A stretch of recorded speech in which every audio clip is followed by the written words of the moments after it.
नमस्कार दोस्तों, आज हम लोग सूफी आंदोलन से बनने वाले सभी महत्वपूर्ण प्रश्नों को पढ़ेंगे। सूफी आंदोलन अगर आप हमारे चैनल पर नए हैं तो चैनल को सब्सक्राइब जरूर करें। चलिए देखते हैं सूफी आंदोलन के बारे में। आज हम लोग का टॉपिक नंबर 6 है सूफी आंदोलन। इसमें पहला है कि वह सूफी संत कौन था जो यह मानता था कि भक्ति संगीत ईश्वर के निकट पहुंचने का मार्ग है। मोइनुद्दीन चिश्ती। मोइनुद्दीन चिश्ती का मानना था कि भक्ति संगीत ईश्वर के निकट पहुंचने का सरल मार्ग है। नेक्स्ट क्वेश्चन कर लेते हैं, भारत में चिश्ती सिलसिले को किसने स्थापित किया? शेख मोइनुद्दीन चिश्ती ने। शेख मोइनुद्दीन चिश्ती ने चिश्ती सिलसिला या चिश्ती संप्रदाय को स्थापित किया। नेक्स्ट क्वेश्चन देख लेते हैं, सूफी सिलसिला या सूफी संप्रदाय मूलतः संबंधित है इस्लाम से। सूफी संप्रदाय इस्लाम धर्म से संबंधित है। नेक्स्ट क्वेश्चन देखते हैं, इस्लामी रहस्यवादी आंदोलन को क्या कहा जाता है? इस्लामी रहस्यवादी आंदोलन को सूफी आंदोलन कहा जाता है। नेक्स्ट है कि किस सुल्तान ने निजामुद्दीन औलिया से भेंट करने से इनकार कर दिया था? निजामुद्दीन औलिया से भेंट करने से इनकार कर दिया था जलालुद्दीन फिरोज खिलजी ने। नेक्स्ट क्वेश्चन देख लेते हैं, सूफी सिलसिलों या सूफी संप्रदायों में कौन संगीत के विरुद्ध था? नक्शबंदी। नक्शबंदी जो थे वो सूफी संप्रदाय में संगीत के घोर विरोधी थे। नक्शबंदी को संगीत पसंद नहीं था। नेक्स्ट क्वेश्चन देख लेते हैं, दारा शिकोह ने किस शीर्षक से उपनिषदों का फारसी में अनुवाद किया? दारा शिकोह ने उपनिषदों का फारसी में अनुवाद किया और उस शीर्षक का नाम सिर ए अकबर है। सिर ए अकबर। नेक्स्ट क्वेश्चन देख लेते हैं, भारत में किस सूफी सिलसिले को सर्वाधिक लोकप्रियता मिली? तो चिश्ती सिलसिला या चिश्ती संप्रदाय को। भारत में चिश्ती संप्रदाय की सर्वाधिक लोकप्रियता है। नेक्स्ट क्वेश्चन देख लेते हैं, दारा शिकोह ने किस सूफी संप्रदाय को अपनाया? तो कादिरी संप्रदाय को दारा शिकोह ने अपनाया। नेक्स्ट क्वेश्चन देख लेते हैं, नेक्स्ट है, किस शेख उल हिंद की पदवी प्रदान की गई थी? शेख उल हिंद की पदवी किसे प्रदान की गई थी? तो शेख सलीम चिश्ती को। शेख सलीम चिश्ती को शेख उल हिंद की पदवी प्रदान की गई थी। नेक्स्ट क्वेश्चन देखते हैं, नेक्स्ट है कि किस सूफी सिलसिले की गतिविधियों का मुख्य केंद्र बिहार था? मुख्य केंद्र बिहार था फिरदौसी की। फिरदौसी की गतिविधियों का मुख्य केंद्र बिहार था। नेक्स्ट क्वेश्चन देखते हैं कि सूफिया कलाम जो एक प्रकार का भक्ति संगीत है, सूफिया कलाम जो एक प्रकार का भक्ति संगीत है, तो उसकी क्या विशेषता है? किसकी विशेषता है? तो कश्मीर की। सूफिया कलाम कश्मीर का एक भक्ति संगीत की विशेषता है। नेक्स्ट क्वेश्चन देख लेते हैं, कहता है कि सूफी संत ख्वाजा मोइनुद्दीन चिश्ती किसके शासन काल में राजस्थान आए थे? तो पृथ्वीराज चौहान के शासन काल में सूफी संत ख्वाजा मोइनुद्दीन चिश्ती राजस्थान आए थे। नेक्स्ट क्वेश्चन देख लेते हैं, प्रसिद्ध सूफी सलीम चिश्ती रहते थे फतेहपुर सिकरी में। सूफी सलीम चिश्ती जो फतेहपुर सिकरी में निवास करते थे। नेक्स्ट क्वेश्चन देख लेते हैं, किस सूफी को बख्तियार काकी या फिर भाग्यवान रोटियों वाला कहा गया है? ख्वाजा कुतुबुद्दीन को। ख्वाजा कुतुबुद्दीन को बख्तियार काकी या भाग्यवान रोटियों वाला कहा गया है। नेक्स्ट क्वेश्चन देखते हैं, काव्याभिव्यक्ति के रूप में उर्दू का प्रयोग करने वाला पहला लेखक कौन था? काव्याभिव्यक्ति के रूप में उर्दू का प्रयोग करने वाला पहला लेखक अमीर खुसरो था। अमीर खुसरो जो था वो उर्दू का प्रयोग करने वाला पहला लेखक था। नेक्स्ट क्वेश्चन देख लेते हैं, दक्षिणी भारत में चिश्ती सिलसिले की नींव किसने रखा था?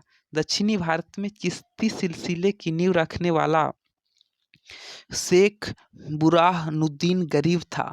शेख बुरहानुद्दीन गरीब। शेख बुरहानुद्दीन गरीब दक्षिणी भारत में चिश्ती सिलसिले की नींव रखा था। नेक्स्ट क्वेश्चन कर लेते हैं। मिराज नेक्स्ट क्वेश्चन है मिराज उल आशिकीन। मिराज उल आशिकीन उर्दू शायरी की पहली किताब के सूफी रचयिता है सैयद मुहम्मद गेसुदराज बंदानवाज। सैयद मुहम्मद गेसु गेसुदराज, जिसे बंदा नवाज भी कहा जाता है। मिराज उल आशिकीन मिराज उल आशिकीन इस उर्दू शायरी का नाम है।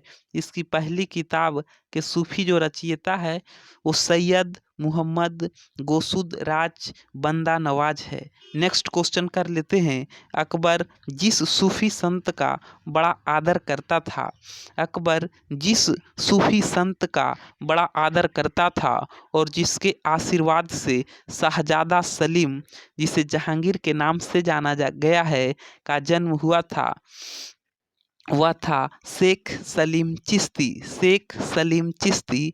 अकबर जिस सूफी संत का बड़ा आदर करता था और जिसके आशीर्वाद से शाहजादा सलीम का जन्म हुआ था, वह था शेख सलीम चिश्ती। नेक्स्ट क्वेश्चन देख लेते हैं। चिराग ए देहलवी किसे कहा जाता है। चिराग ए देहलवी शेख नासिर उद्दीन चिश्ती को शेख नासिर उद्दीन चिश्ती को चिराग ए देहलवी के नाम से जाना जाता है। नेक्स्ट क्वेश्चन देखते हैं। सूफियों के काम काज का केंद्र क्या कहलाते थे।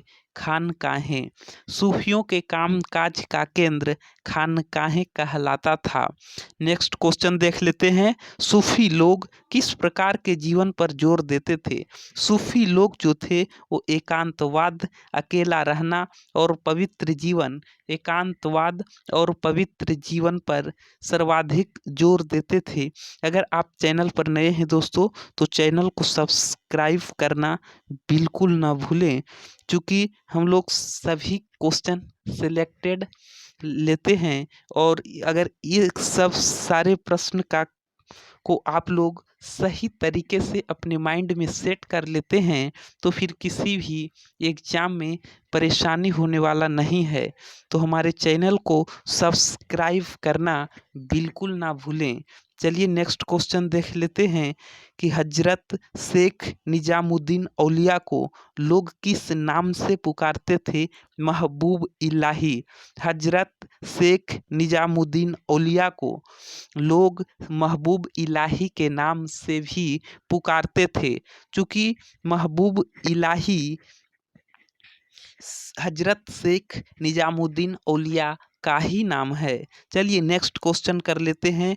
फन्ना शब्द का प्रयोग किसके लिए किया जाता था। तो फन्ना शब्द का प्रयोग ईश्वर प्रेम में अंतर्मग्न होने के लिए किया जाता था। सूफी संप्रदाय में फन्ना शब्द का मतलब होता था कि ईश्वर प्रेम में अंतर्मग्न होना। नेक्स्ट देखते हैं। नेक्स्ट है कि विभिन्न संप्रदाय और उनके संस्थापक। लेफ्ट साइड है सभी सूफी संप्रदाय या फिर सभी सूफी सिलसिला और राइट साइड है उस सूफी संप्रदाय का संस्थापक। तो चलिए देखते हैं। पहला कहता है फिरदौसी। फिरदौसी संप्रदाय का संस्थापक शेख बदरुद्दीन को कहा जाता है। शेख बदरुद्दीन फिरदौसी का संस्थापक हो गया शेख बदरुद्दीन। नेक्स्ट है सतारी। सतारी संप्रदाय का संस्थापक शाह अब्दुल सतारी। सतारी का हो जाएगा शाह अब्दुल सतारी। नेक्स्ट है कादिरी संप्रदाय। कादिरी संप्रदाय का संस्थापक शेख अब्दुल कादिर जिलानी। कादिरी संप्रदाय का संस्थापक शेख अब्दुल कादिर जिलानी। नेक्स्ट देखते हैं नक्शबेदी। नक्शबेदी संप्रदाय का संस्थापक ख्वाजा बाकी बिल्लाह। ख्वाजा बाकी बिल्लाह। नेक्स्ट है महादवी, महादवी संप्रदाय, महादवी संप्रदाय। तो महादवी संप्रदाय का संस्थापक हो जाएगा सैयद मुहम्मद महदवी, सैयद मुहम्मद महदवी, महादवी का सैयद मुहम्मद महदवी। नेक्स्ट संप्रदाय है रोशनिया, तो रोशनिया का हो जाएगा मियाँ बयाजीद अंसारी, रोशनिया संप्रदाय का मियाँ बयाजीद अंसारी। नेक्स्ट है कलंदरी, कलंदरी का संस्थापक हो जाएगा नजीमुद्दीन कलंदर, नजीमुद्दीन कलंदर। नेक्स्ट संप्रदाय है मदारी संप्रदाय, मदारी संप्रदाय का संस्थापक शाह मद्दार, शाह मद्दार। और आज का ये लास्ट प्रश्न है, किस प्रसिद्ध सूफी संत ने, किस प्रसिद्ध सूफी संत ने दिल्ली के 7 सुल्तानों का शासनकाल देखा था? तो निजामुद्दीन औलिया ने, निजामुद्दीन औलिया जो थे, निजामुद्दीन औलिया सूफी संप्रदाय में सबसे प्रसिद्ध थे और इसने सल्तनत काल के 7 सुल्तानों को देखा था। इस तरह से हम लोग का आज का वीडियो हुआ समाप्त। चूँकि ये टॉपिक छोटा था लेकिन इनका प्रश्न बहुत इम्पोर्टेंट था।